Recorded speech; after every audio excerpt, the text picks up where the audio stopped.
from the Irongo mountain in Namibia from many moons ago.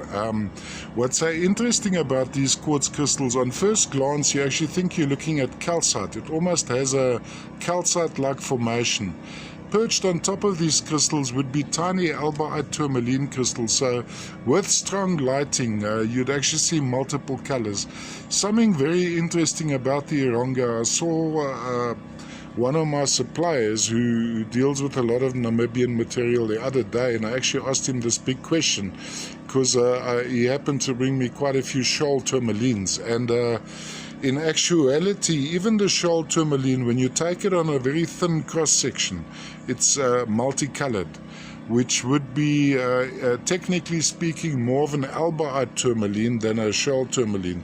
So what you have, these little crystals here, perched on here, this dusting, this microcrystalline dusting, and I think some included in the quartz as well, would be tiny albiite tourmaline crystals. So with good lighting, you'll see multiple colors, maybe a little bit of green, and maybe even some bluish undertone.